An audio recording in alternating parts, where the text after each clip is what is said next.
Welcome to AB tutorial. మనకి ఈరోజు news పేపర్లో ప్రధానంగా వచ్చేప్పటికి రైల్వే డిపార్ట్మెంట్కి సంబంధించి ఎన్నెన్ని వేకెన్సీస్ ఉన్నాయనేది పార్లమెంట్లో డిస్కషన్ అనేది జరగడం జరిగిందనమాట. సో దీనికి సంబంధించి ఎన్ని వేకెన్సీస్ ఉన్నాయి, అదేవిధంగా గెజిటెడ్ ఆఫీసర్స్ కానివ్వండి, నాన్ టెక్నికల్ పోస్టులకు సంబంధించి మనకి డీటెయిల్స్ అయితే రావడం జరిగిందనమాట. ఈ యొక్క సంబంధిత మినిస్టర్ దీని గురించి పార్లమెంట్లో మాట్లాడడం జరిగిందనమాట. సో నిరుద్యోగులకు దీనికి సంబంధించి ఒక గుడ్ న్యూస్ అనమాట.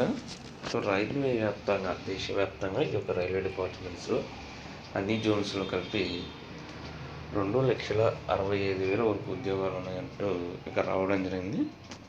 అయితే వీటన్నిటిని కూడా త్వరలోనే భర్తీ చేయనున్నట్టు తెలిపింది. నిరుద్యోగులకు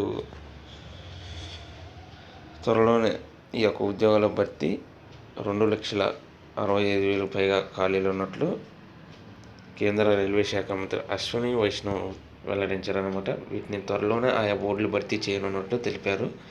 దేశంలో అతిపెద్ద రవాణా వ్యవస్థ రైల్వే, ప్రతిరోజు లక్షలాది మంది గమ్య స్థానాలకు చేరుస్తుంటారు అంటూ దీని గురించి ఇక్కడ మనకి ఇండియన్ రైల్వేస్ గురించి మాట్లాడడం జరిగిందనమాట. అదేవిధంగా ప్రభుత్వ ఉద్యోగాలకు దీటుగా రైల్వే జాబ్స్కు సైతం విపరీతంగా పోటీ ఉంటుంది. దీనికి సంబంధించి మనకి దేశవ్యాప్తంగా వివిధ రైల్వే జోన్లలో ఉన్న మొత్తం వేకెన్సీస్ వచ్చేప్పటికి 2,65,547. గెజిటెడ్ ఆఫీసర్కి సంబంధించి 2,177 అనమాట. నాన్ గెజిటెడ్ వచ్చేప్పటికి 2,60,63,370 ఖాళీలు అనమాట. సో మొత్తంగా ఇవి 2,65,547 వేకెన్సీలు. ఇక తెలుగు రాష్ట్రాల పరిధిలో వచ్చేప్పటికి సౌత్ సెంట్రల్ రైల్వేలో వచ్చేప్పటికి 3 గెజిటెడ్, 16,741 వచ్చేవాటికి నాన్ గెజిటెడ్ పోస్టులు, మొత్తం కలిపి 16,784 అనమాట మనకున్న వేకెన్సీలు. ఇంకా సౌత్ సెంట్రల్ రైల్వే వచ్చేటికి గెజిటెడ్ 43, అదేవిధంగా నాన్ గెజిటెడ్ వచ్చేవాటికి 16,741.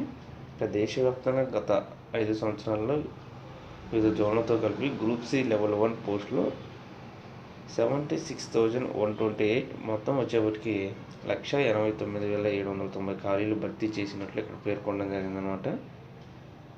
సో అదేవిధంగా ఈ యొక్క అప్రెంటిస్ పోస్టులు కూడా మనకు సంబంధించి ప్రజెంట్ అయితే ప్రతి రైల్వే జోన్ పరిధిలో నోటిఫికేషన్స్ అయితే రిలీజ్ చేయడం జరిగిందనమాట. ప్రజెంట్ అయితే మనకి ఎన్టీపీసీ CBT జరగాల్సి ఉంది. అదేవిధంగా ఆర్ఆర్సీ గ్రూప్ డికి సంబంధించి ఎగ్జామ్ టైం టేబుల్ అయితే రావాల్సి ఉందనమాట. ప్రజెంట్ పోన్ చేశారు. మార్చి 4 తర్వాత దీనికి సంబంధించి ఒక కమిటీ డెసిషన్ తీసుకునే దాన్ని బట్టి మనకి వస్తుంది అనమాట. దాన్ని బట్టి మూవ్ అవ్వడం జరుగుతుంది. ఎగ్జామ్ డేట్స్ ఇచ్చిన వెంటనే రిజల్ట్స్ కూడా వీలైనంత త్వరగా ఇవ్వడానికి చర్యలు చేపడుతున్నారంటూ రైల్వే శాఖ మంత్రి కూడా తెలపడం జరిగిందనమాట.